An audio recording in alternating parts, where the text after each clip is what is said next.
Formality थी जो पूरी होती हुई दिख रही है। प्रोसेस तो पता ही था, बाजार को 1 साल पहले प्रोसेस पता था, लेकिन इन सिनर्जीज में सबसे बड़ी बात जो थी वो ये, क्योंकि HDFC जो बिगेस्ट प्राइवेट लेंडर भी है, लेकिन बहुत सारे कस्टमर्स जिनका HDFC बैंक में अकाउंट नहीं था, तो अपॉर्चुनिटी साइज इसलिए भी बड़ा बनता है कि आपके पास अब बाहर मॉर्गेज नहीं जाएगा, आपके पास दोनों मर्जर के बाद सिनर्जी और बड़ी मार्केट की क्रिएट हो जाएगी।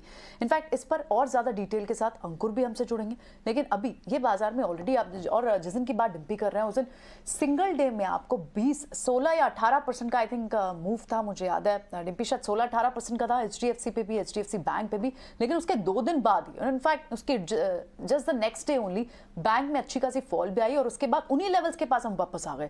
तो ये 1 साल से एक रेंज में भी रहा है HDFC बैंक और HDFC लिमिटेड भी। अगर आप इस पूरे 1 साल में इस मूव की देखें जहां से ये मर्जर की अनाउंसमेंट हुई थी, अब जब मर्जर को अप्रूवल्स मिलते हुए, रास्ता साफ होते हुए दिखाई दे रहा है, यहां से री रेटिंग कैंडिडेट जो अभी बात भी हो रही है, वहां तक इसके लिए कितनी वैल्यू अनलॉक हो जाएगी, इस पर हम कोई आपके लिए वॉइस भी निकाल कर लेकर आएंगे कि क्या आगे अपॉर्चुनिटी साइज बनता है। और इनफैक्ट टेक्निकल चार्ट तो हमने लिया ही HDFC और HDFC बैंक पे भी।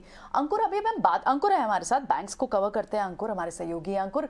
हालांकि बात ये पूरे 1 साल पहले की है जब मर्जर अनाउंसमेंट हुआ था, आप स्टेप बाय स्टेप और प्रोसेसेस होते चले जा रहे हैं, लेकिन बात बड़ी है कि कितनी बड़ी सिनर्जी और अपॉर्चुनिटी साइज बढ़ जाएगा, क्योंकि HDFC बड़ा लेंडर जरूर है, लेकिन जरूरी है कि सारे कस्टमर्स के अकाउंट्स बैंक HDFC बैंक में ही हो, तो अपॉर्चुनिटी साइज लगभग 70% तक दिखता है।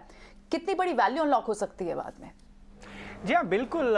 जो सबसे बड़ी जो बोल सकते हैं रेगुलेटरी हर्डल एक रहती है किसी मर्जर में, वो NCLT के अप्रूवल को रहती है। आपको याद होगा पिछली बार NCLT ने ऑर्डर रिजर्व रखा था HDFC और HDFC बैंक के मर्जर को लेकर।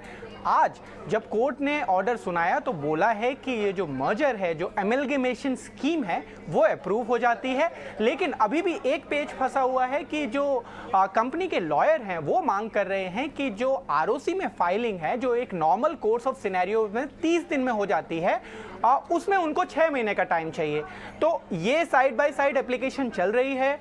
उन्होंने ये रिक्वेस्ट किया है कि कोर्ट उनको अलाउ करे कि वो 30 दिन में इस अपील को फाइल कर पाए। तो ये छोटी सी निटी-ग्रिटी है जिसमें कंपनी थोड़ा और टाइम मांग रही है कि वो ROC में अप्लाई कर पाए, क्योंकि दलील यही है कि रेगुलेटरी अप्रूवल्स में काफ़ी टाइम लगता है इस तरीके के मर्जर में। लेकिन एक जो बड़ा रोड ब्लॉक था कंपनी के मर्जर के लिए, वो अब जरूर क्लियर हो गया है। जो NCLT ने अब फाइनली इस एमलगेमेशन को मंजूरी दे दी है।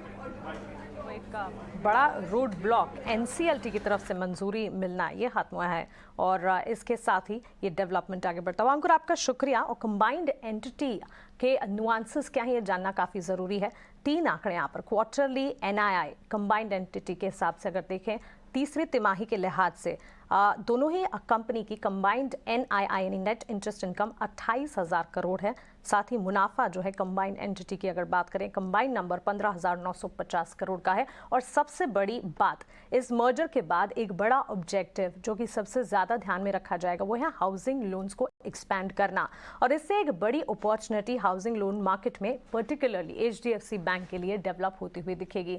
तो बड़ा डेवलपमेंट, NCLT की फाइनल क्लियरेंस यहाँ पर मिलती हुई, जिसे होल्ड किया गया था पिछली बार। दोनों स्टॉक्स में रिएक्शन और बैंक निफ्टी में भी एक शार्प अप मूव इस खबर के ठीक बाद आप देख रहे हैं HDFC लिमिटेड में मजबूती और HDFC बैंक में भी यहां मजबूती के साथ ही कामकाज देखने को मिल रहा है।